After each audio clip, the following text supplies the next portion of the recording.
Lihim ng liham. Ang pinakamakulit na girlfriend mo sa balat ng radyo. Isang magandang morning sa inyong lahat! Ako pa rin po nag-iisang girlfriend mo sa radio. My name is Lindsay. Makulit pero may puso, handang makinig sa mga kwento mo. Alam mo, feeling ko kailangan mo na siyang iwan kasi it doesn't make sense. Ang kwento sa lihim ng liham.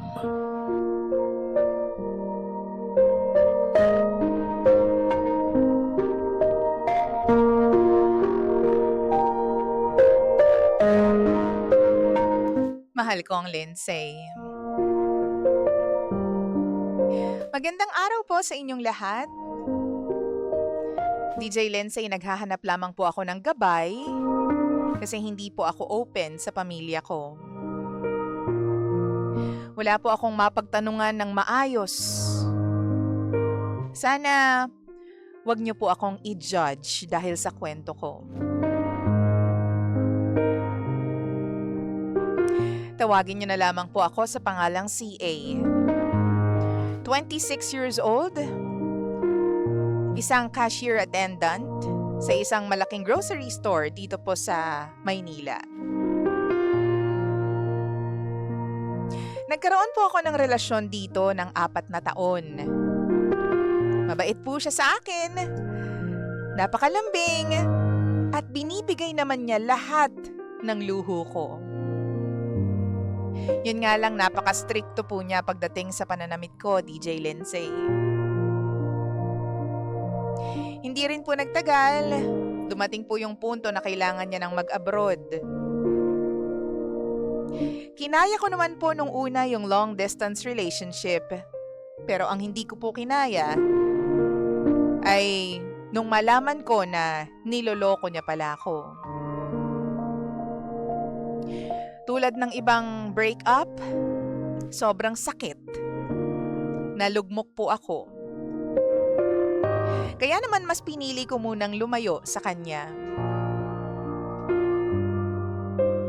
Sa panahong yon, meron naman po akong nakilalang isang security guard. Medyo mas matanda po siya sa akin. Nasa 40s na po siya, DJ Lindsay. Pero mukha talagang bata. Nagkasundo po kami na wala kaming magiging relasyon. Basta happy lang kami. Sabi nga ng iba, ang tawag daw doon ay FUBU. Naging open naman ako sa kanya tungkol sa ex-boyfriend ko. Yung ex-boyfriend ko na hindi pa rin pumapayag na makipaghiwalay ako sa kanya. Well, wala namang naging problema doon dahil sabi ko nga, FUBU lamang kami. Walang relasyon, no strings attached, walang commitment. Basta, masaya lang. Ginagawa namin yung mga bagay na ginagawa lamang ng magkarelasyon.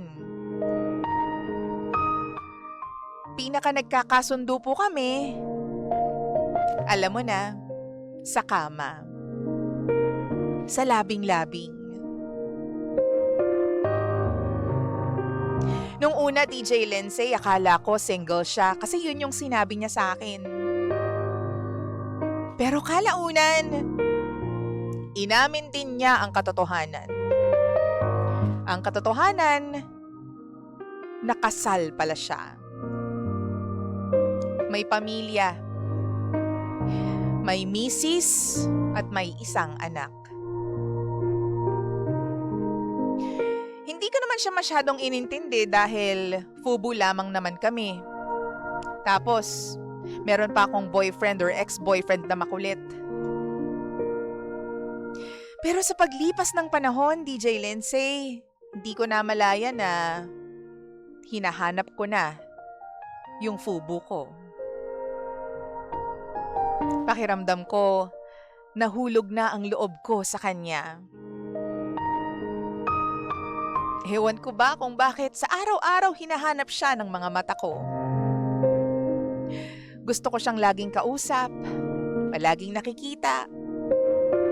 At naiinis ako kapag hindi siya nagpaparamdam sa akin.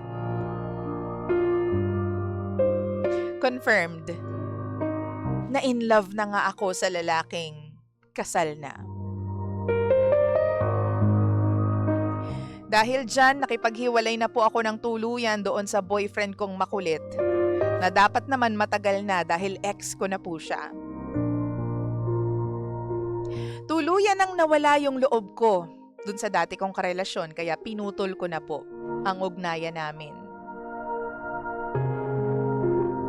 2 linggo matapos kong makipaghiwalay sa kanya, hindi ko alam na may kakayanan pala siyang umuwi dito sa bansa natin galing abroad. At ang sabi niya sa akin, gusto niya raw ayusin yung nasira naming relasyon. Nagulat ako nung time na yon, DJ Lindsay, kasi sabi ko, ganun pala ako kaimportante sa kanya. To the point na uuwi siya para lang ayusin namin ang lahat. Pero hindi pa rin ako pumayag. Imbes na ayusin, mas pinili kong manatili sa kafubo ko. Mas pinili ko po ang lalaking hindi ko alam kung may future ba kami. Mas pinili ko yung lalaking kasal na at may pamilya. Ngayon, sobrang attached na po ako sa kanya. Ayokong makita siyang malungkot ng dahil sa akin. Ayokong ma-disappoint siya dahil sobrang mahal ko na rin siya. Hindi ko alam, DJ Lindsay, kung bakit ako nagkakaganito. Nung una naman, maliwanag sa akin ang aming kondisyon. Walang mai-in love. Dapat masaya lang. Dapat doon lang kami nagkakasundo. Sa kama. Naguguluhan na ako ngayon. Hindi ko alam kung paano pa to tatapusin, gayong alam ko naman na mali ito. Mali dahil may pamilya siya. Mali dahil may nasasaktan akong babae. Maling-mali. Ano po ba ang dapat kong gawin, DJ Lindsay? Tulungan niyo po ako. At muli, sana huwag niyo po akong i-judge.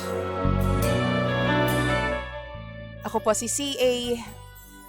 At ito ang lihim ng aking liham.